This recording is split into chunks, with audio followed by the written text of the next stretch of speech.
Hello everyone. बच्चों, आज हम लोग स्टार्ट करेंगे क्लास 10th का चैप्टर नंबर 1 रियल नंबर्स। ये मेरा चैनल है मैथ्स बाय डीके सर। ठीक है, तो इस चैनल पे हम लोग जो क्लास 10th के सारे चैप्टर्स को पढ़ेंगे चैप्टर वाइज। ओके, आज हम लोग जो है चैप्टर फर्स्ट स्टार्ट कर रहे हैं। चैप्टर फर्स्ट क्या है? रियल नंबर्स, है ना। तो रियल नंबर्स के बारे में हम लोग यहाँ पे जानेंगे। और टॉपिक से चैप्टर को पढ़ने से पहले हम लोग यहाँ जान लेते हैं कि कौन सा टॉपिक हमें पढ़ना है। Topics to be study in this chapter are topics to be study.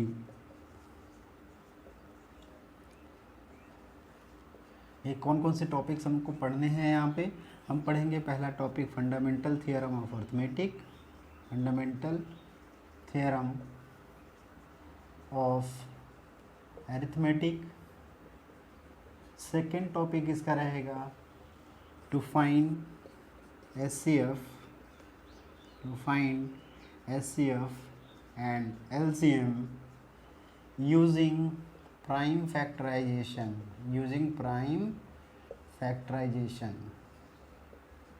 and the third and last topic of this chapter is proof of irrational numbers, okay. ठीक है बच्चों, तो ये 3 टॉपिक जो है इस चैप्टर में हमको पढ़ना है यहाँ पे। तो क्या क्या चीज़ें देखी है? फंडामेंटल थ्योरम ऑफ अरिथमेटिक ये है क्या, इसको हम लोग आगे डिस्कस करेंगे। सेकेंड टॉपिक क्या है? To find LCM and HCF using prime factorisation, यानी प्राइम फैक्टराइजेशन का यूज़ करके एचसीएफ और एलसीएम हम फाइंड आउट करेंगे। फिर अगेन द लास्ट टॉपिक है इस चैप्टर का, वो है इरेशनल नंबर्स को प्रूफ करना है कि ये इरेशनल नंबर कैसे होते हैं। तो एक थ्योरम है, उसके पे बेस्ड ये इसकी प्रूफिंग है। तो पहले उस थ्योरम को डिस्कस करेंगे, आफ्टर दैट इसका प्रूफिंग हम देखेंगे। ठीक, तो ये टॉपिक्स हमको कवर करना है। अब सबसे पहले फर्स्ट ऑफ ऑल हम इस चैप्टर के नाम के बारे में थोड़ा सा स्टडी कर लेते हैं।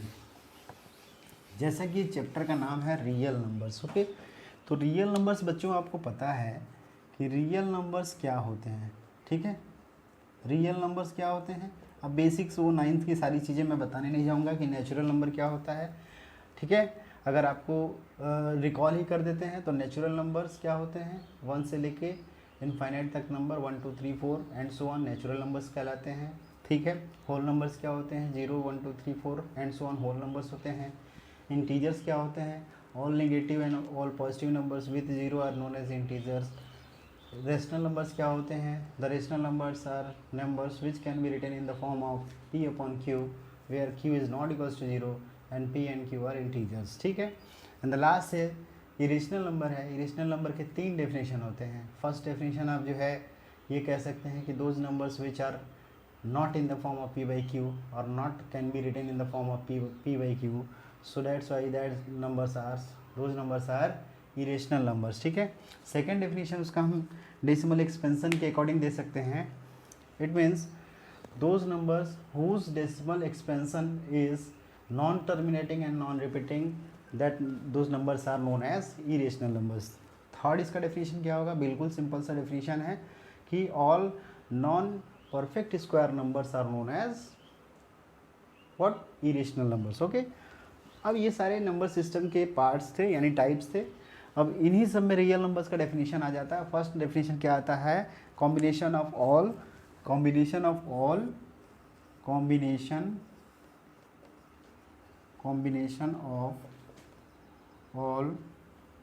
Rational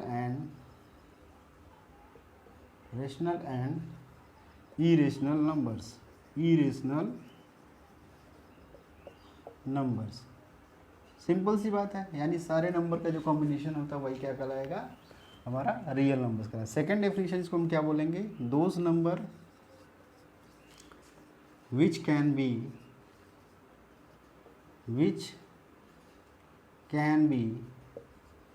represented on the number line.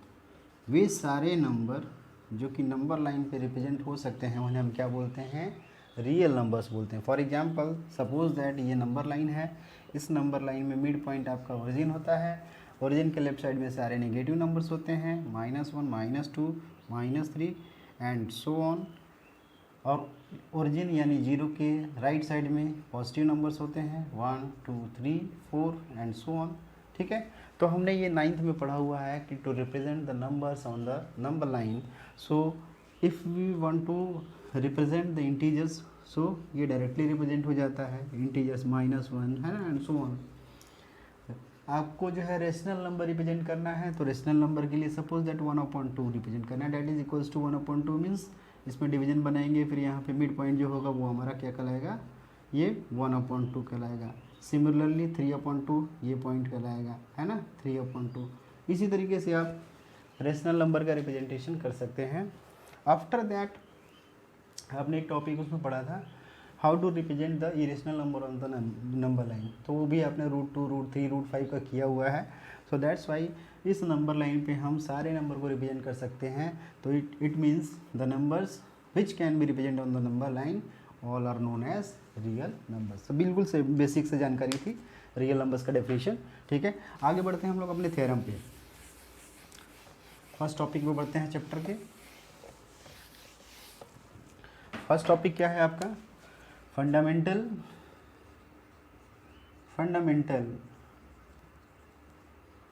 Theorem of arithmetic. Fundamental theorem of arithmetic, very first topic of the chapter that is fundamental theorem of arithmetic. इस के स्टेटमेंट को देख लेते हैं। एवरी कंपोजिट नंबर, अब देखिए एक एक वर्ड इसमें होंगे जो आपको पता होंगे, है ना। Every composite number can be expressed as a product of its prime factors, and this factorization is unique. This factorization is unique apart from the order in which it occurs। तो ये 3 लाइन का statement इसका है, ठीक है, जिसमें देखिए क्या दिया हुआ है। Every composite number, that is first one is composite number can be expressed as a product of its prime factors, okay, and this factorization is what, unique apart from the order, which order, so we will see here, okay। For example, suppose that I have two numbers. First one is I have taken 12 and another one is 18. Two numbers I have taken. So tell me about the factors of 12. You can say, sir, it will be 12 into 1. Sir, it will be 2 into 6. Sir, it will be 3 into 4. These are the factors. But these are not prime factors.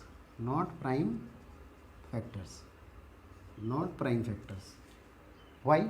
Because आपको अच्छे से पता है कि prime numbers क्या होते हैं। Prime numbers are those numbers which are divided by 1 and itself. It means those numbers having only 2 factors, 1 and itself is known as prime numbers, ठीक है। Again, and the composite number are those numbers which are having more than 2 factors other than 1 and itself. 1 और खुद के अलावा उसके पास और factor होने चाहिए, तो वो क्या कहलाते हैं, कंपोजिट नंबर कहलाते हैं। प्राइम नंबर को आप जानते हैं, प्राइम नंबर कौन कौन से होते हैं। प्राइम नंबर्स में देखिए 2 3 5 7 11 एंड सो ऑन। उसी तरह कंपोजिट नंबर क्या होते हैं। कंपोजिट नंबर में आप जानते हैं सबसे smallest composite number 4 6 8 9 and so on. ये सारे नंबर हमारे क्या हैं, कंपोजिट नंबर है, ठीक। तो उसी तरीके से अब ये बताइए कि 12 का प्राइम फैक्टराइजेशन क्या होगा। बिल्कुल अच्छे से बता सकते हैं। देखिए 2 into 6 है, 6 को ब्रेक कर दिए, फर्दर फैक्टराइज हो सकता है। 4 है, 4 को फर्दर फैक्टराइज कर दिए, तो हम 2 into 6 को करते हैं, तो 2 और 6 का फैक्टर 2 into 3। तो ये देखिए ये आपका कहलाया प्राइम फैक्टराइजेशन। फैक्टराइजेशन का मतलब क्या होता है, means write the numbers in factors form, वो फैक्टराइजेशन हुआ। ओके, एंड प्राइम फैक्टराइजेशन क्या हुआ, prime factorization means the factors must be prime numbers, the factors must be prime numbers. तो इस तरीके से ये इसका क्या हो गया, प्राइम फैक्टराइजेशन हो। उस तरह सेम एज इट इज़ 18 को देखते हैं। अब 18 के लिए कहेंगे सर 18 इंटू 1 लिख सकते हैं, लिख सकते हैं, कोई दिक्कत नहीं है। इसको 2 इंटू 9 लिख सकते हैं सर, यस ऑब्वियस ही बात है। इसको सर 3 इंटू 6 लिख सकते हैं, लिख सकते हैं, ठीक है। अब रिवर्स भी कर सकते हैं आप, ठीक है। But these are not prime factors, these are not prime factors, it means this is not prime factorization. So we will factorize this one, 2 and 3 can be factorized at 3 into 3. Now this is prime factorization because 2 and 3 are the prime factors.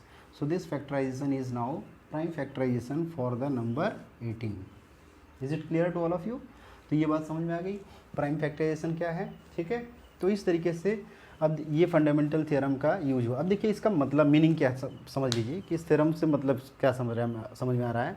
Composite number can be expressed as product of its prime factors.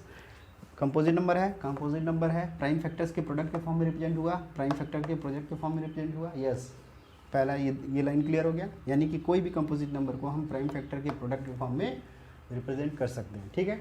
And this factorization is unique. Unique क्यों हो रहा है, क्योंकि इसके आगे हम इसको factorise नहीं कर सकते हैं, इसके आगे इसको फैक्टराइज नहीं कर सकते हैं। तो यानी कि जब भी अगर इसका हम प्राइम फैक्टर निकालेंगे तो हमेशा 2 and 3 एज अ फैक्टर यहाँ पे मिलेगा, ठीक है। Apart from the order in which it occurs, it means order of the factors doesn't matter, it means we can write any number at any place, 2 into 3 into 2, no problem, result will be 12. Here 2 into 3 into 3 or 3 into 2 into 3, no problem, result will remain same. तो इस तरीके से ये theorem आपका जो है यहाँ verify हो जाता है, थ्योरम हमें समझ में आ जाता है, ठीक है।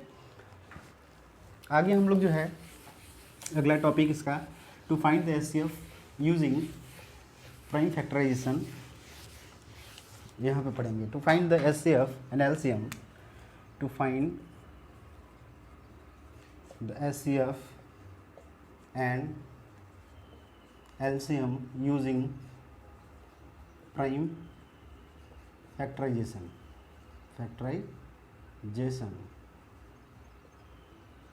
ये देखिए बहुत इंपॉर्टेंट है। इस पे जो है 2 मार्क्स के क्वेश्चन आपके कभी कभी 1 मार्क्स के ऑब्जेक्टिव में आ जाते हैं, कभी कभी 2 मार्क्स के क्वेश्चन आते हैं, तो इसमें हम लोग इसको करेंगे, ठीक है। लास्ट जो एग्जांपल लिया था नंबर का, तो हमने मान लीजिए 12 ले लिया और 18 ले लिया। एक नंबर और ले लेते हैं, मान लीजिए हम यहाँ पे 27 ले लेते हैं, 27 ले लेते हैं, ठीक है। Now right the prime factors of all these 3 numbers. So what is the prime factor of 12? 2 into 3. What is the prime factor of this one? 2, 3 is 6, 3 is 18. What is the prime factor of this one? 3, 3, 3.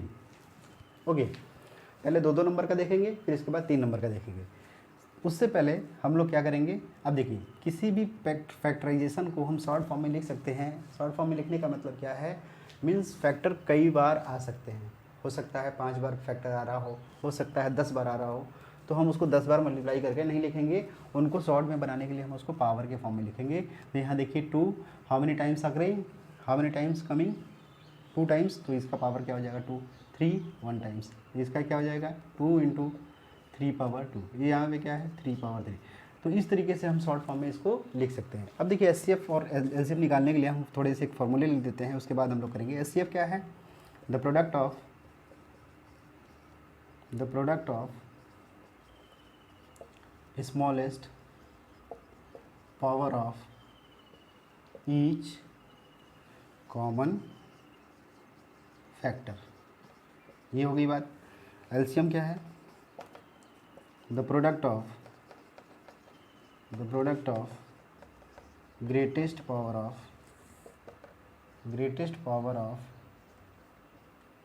each involved factor।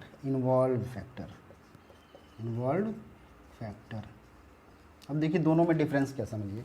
HCF निकालने के लिए हमें क्या करना है, product निकालना है, किसका product, smallest power of each common factor. जो कॉमन फैक्टर है ना, कॉमन जो फैक्टर है उनके स्मॉलेस्ट पावर जो होंगे उन सभी फैक्टर्स के प्रोडक्ट फाइंड आउट करेंगे, तो ये एचसीएफ मिलेगा। ठीक है, same as it is similarly यहाँ पे एलसीएम के लिए क्या लिखा हुआ है, द प्रोडक्ट निकालना है किसका, ग्रेटेस्ट पावर अब देखना है किसका, ईच इन्वॉल्व फैक्टर। ये देखिए डिफरेंस यहाँ से मिला, वहाँ पे कॉमन फैक्टर बोला, एलसीएम के लिए इन्वॉल्व फैक्टर, मतलब इन्वॉल्व का मतलब क्या हुआ, अगर 2 नंबर का हम फैक्टर एलसीएम निकाल रहे हैं, इट मीन्स दोनों में फैक्टराइजेशन में जो भी नंबर आ रहे हैं, जो भी नंबर इन्वॉल्व हो रहे हैं फैक्टर्स में, सबका प्रोडक्ट हमें फाइंड आउट करना है, सबके हाईएस्ट पावर का प्रोडक्ट फाइंड आउट करना है। लेट्स सी, सपोज दैट यहाँ पे हम 12 और 27 का निकालते हैं, एचसीएफ ऑफ 12 एंड 27, इसका यूज़ करते हैं। क्या बोला है, smallest power of each common factor. अब ज़रा देखिए 12 और 27 में कोई कॉमन टर्म है क्या, कॉमन टर्म है, यस। आप कहेंगे सर 3 कॉमन टर्म तो है, बिल्कुल सही है, 3 कॉमन टर्म है, लेकिन 3 का स्मॉलेस्ट पावर क्या है, यहाँ पे 3 है, यहाँ पे 1 है, तो क्या होगा 3 पावर 1। और कोई कॉमन टर्म है क्या, नहीं ना, इसका मतलब 3 पावर 1 = 3, तो यही इसका एचसीएफ हो जाएगा। सिमिलरली एलसीएम निकाल देते हैं, एलसीएम कैसे निकालेंगे, 12, 27, 12 और 27 का, कॉमा का मतलब है ये 2 नंबर्स का एलसीएम निकालना है। ठीक है, एलसीएम के लिए क्या बोला, the product of greatest power. अब इन दोनों में देखिए product of greatest power of common as well as non common, मतलब ईच इन्वॉल्व फैक्टर बोला ना, मतलब कॉमन का भी निकालना है, नॉन कॉमन का भी निकालना है। कॉमन फैक्टर कौन सा है, पहले 3 है, 3 का मैक्सिमम पावर कितना है सर, 3 इंटू नॉन कॉमन कोई है क्या, यस सर 2 है, 2 का हाईएस्ट पावर कितना है सर, 2 है। इन दोनों का मल्टीप्लाई निकाल लीजिए, 3 3 जा 9, 9 3 जा 27, 27 4 जा कितना जाएगा, 4 7 जा 28, 4 2 जा 8, 8 2 1, 108 आ जाएगा। तो इस तरीके से आप एलसीएम फाइंड आउट कर लेंगे। ठीक है, ओके, तो आज की क्लास के लिए बस इतना ही।